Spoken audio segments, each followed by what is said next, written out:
ভারতের ইতিহাসে এমন একটা দিন আছে যেদিন দেশের প্রধানমন্ত্রীকে বাইরের কোনো শত্রু নয়, তার নিজের নিরাপত্তার দায়িত্বে থাকা লোকেরাই গুলি করে মেরে ফেলেছিল। এই ঘটনাটা ঘটেছিল ১৯৮৪ সালে। তারিখ ছিল ৩১ অক্টোবর ১৯৮৪। সময় সকাল ৯:৩০। ইন্দিরা গান্ধী তখন ভারতের প্রধানমন্ত্রী। সেদিন তিনি একজন বিদেশি সাংবাদিকের ইন্টারভিউ দিতে যাচ্ছিলেন। নিজের দিল্লির বাসভবন থেকে হেঁটে বাগানের রাস্তা দিয়ে সামনে এগোচ্ছিলেন। চারপাশে ছিল তার নিরাপত্তার লোকেরা। সব কিছু একদম স্বাভাবিক ছিল। ইন্দিরা গান্ধীর সামনে দাঁড়িয়েছিল তারই দুইজন বডিগার্ড।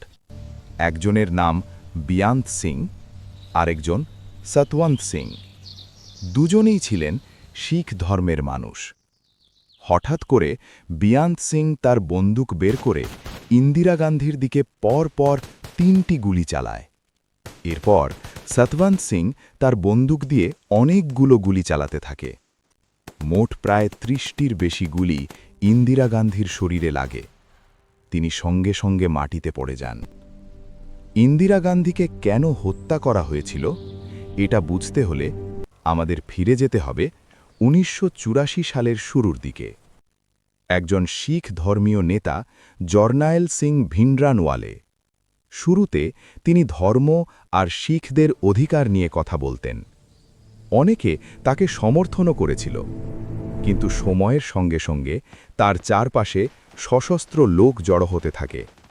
সরকার মনে করতে শুরু করে এই পরিস্থিতি দেশের জন্য বিপজ্জনক হয়ে উঠছে। যখন সরকার ভিন্ডরানওয়ালেকে ধরার চেষ্টা করে, তখন সে তার লোকজন নিয়ে গিয়ে আশ্রয় নেয় অমৃতসরের গোল্ডেন টেম্পলে। গোল্ডেন টেম্পল শিখদের সবচেয়ে পবিত্র জায়গা। ভিন্ডরানওয়ালে জানত সরকার সহজে এই জায়গায় ঢুকতে সাহস করবে না। সবকিছু বোঝার পর এখন ইন্দিরা গান্ধীর সামনে একটা কঠিন সিদ্ধান্ত দাঁড়ায়। যদি কিছু না করা হয়, পাঞ্জাবে হিংসা আরও বাড়বে, আর যদি সেনা পাঠানো হয়, শিখদের সবচেয়ে পবিত্র জায়গায় রক্ত ঝরবে। অনেক ভাবনার পর শেষ পর্যন্ত সিদ্ধান্ত নেওয়া হয় সেনাবাহিনী পাঠানো হবে।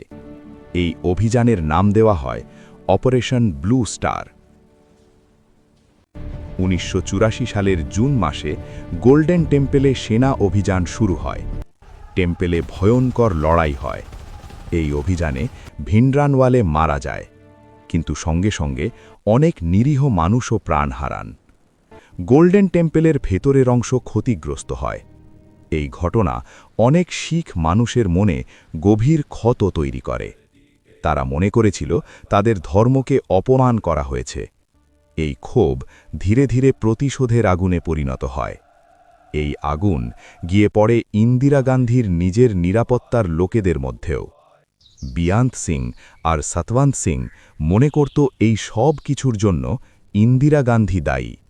তারা ঠিক করে নেয় এর বদলা নেবে।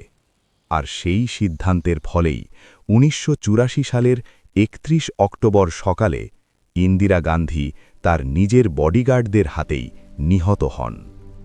এই ঘটনাটা আমাদের মনে করিয়ে দেয়, ক্ষমতা, ধর্ম আর রাজনীতি যখন একসাথে ভুল পথে যায়, তখন তার মূল্য দিতে হয় নিরীহ মানুষকেও।